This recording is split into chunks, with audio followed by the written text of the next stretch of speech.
Caminhando com Jesus, um resumo transformador do Novo Testamento.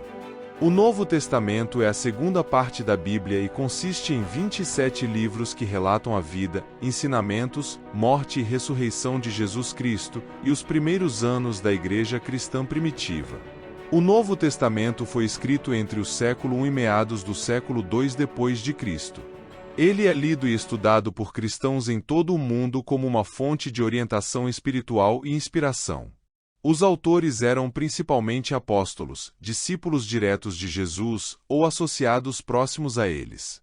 Cânones. A seleção dos livros que compõem o Novo Testamento foi um processo gradual ao longo dos primeiros séculos do cristianismo. Impacto cultural e religioso. O Novo Testamento exerceu uma influência profunda na arte, literatura, ética e teologia ocidentais. Foi traduzido para numerosos idiomas e é uma das obras mais lidas e estudadas da história. Ele está dividido em 4 seções principais: Evangelhos, Mateus, Marcos, Lucas e João. Esses livros apresentam relatos da vida, ministério, morte e ressurreição de Jesus Cristo. Cada evangelho oferece uma perspectiva única sobre os eventos, destinando-se a diferentes públicos. Mateus enfatiza repetidamente como a vida de Jesus cumpre as profecias do Antigo Testamento.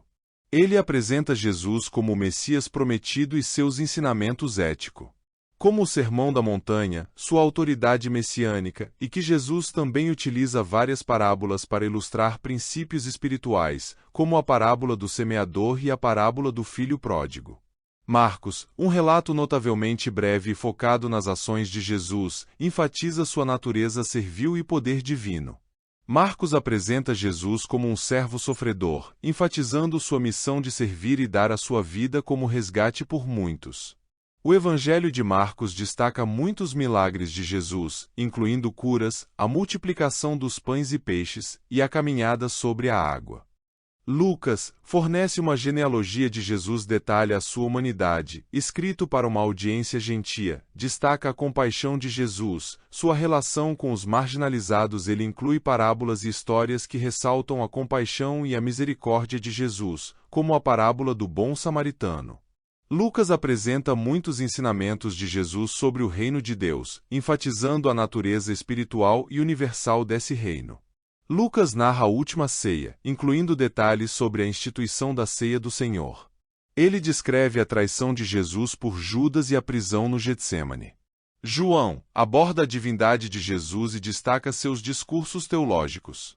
João começa seu evangelho descrevendo Jesus como a palavra, Logos, que estava com Deus desde o princípio e que era Deus, enfatizando a preexistência divina de Jesus. O Evangelho de João relata o testemunho de João Batista sobre Jesus como o Cordeiro de Deus que tira o pecado do mundo. João destaca 7 milagres, chamados de sinais, que Jesus realizou, incluindo a transformação da água em vinho, a cura de um cego de nascença e a ressurreição de Lázaro. Inclui a narrativa da lavagem dos pés, onde Jesus demonstra humildade ao servir seus discípulos. Paulo para Jesus está relacionada ao seu papel na disseminação e consolidação do cristianismo após a morte de Jesus. Paulo teve uma visão transformadora na estrada de Damasco, onde ele relatou ter encontrado Jesus ressuscitado. Ele se converteu ao cristianismo e dedicou o restante de sua vida a espalhar a mensagem de Jesus, especialmente entre os gentios, não judeus. As cartas de Paulo nas Escrituras, como as epístolas aos Romanos, Coríntios, Gálatas, Efésios, Filipenses, Colossenses e outras, desempenham um papel crucial na formação da teologia cristã. Paulo articulou muitos dos ensinamentos fundamentais do cristianismo e explicou como a graça de Deus e a fé em Jesus Cristo eram essenciais para a salvação. Em resumo, Paulo foi um instrumento-chave na expansão do cristianismo após a ascensão de Jesus, e suas contribuições teológicas continuam a ser influentes para os cristãos em todo o mundo. O livro do Apocalipse, também conhecido como Revelação, é o último livro do Novo Testamento na Bíblia cristã. Ele é atribuído ao apóstolo João e é conhecido por suas visões simbólicas e proféticas sobre o fim dos tempos.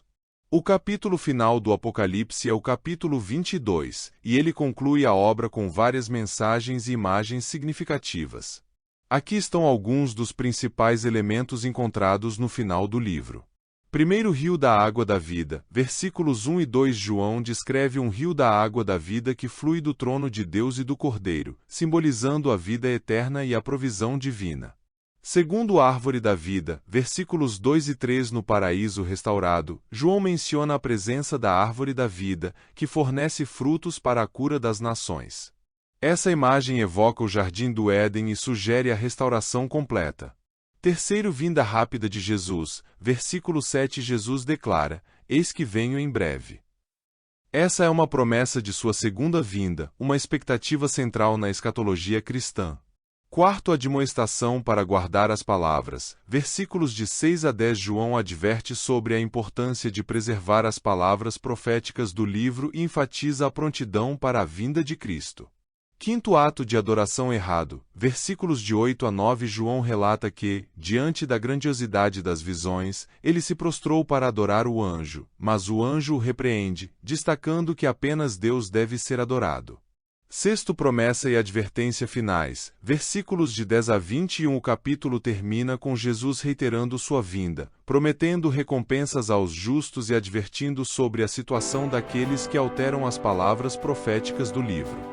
Sétimo, o Espírito e a noiva dizem vem, versículo 17. Uma expressão de desejo pela vinda de Cristo, enfatizando a expectativa e a prontidão dos seguidores de Jesus. Oitavo, convite final, versículos de 17 a 20. Jesus emite um convite final para todos que desejam a água da vida, encerrando com a afirmação: certamente, venho sem demora. O bem vence o mal.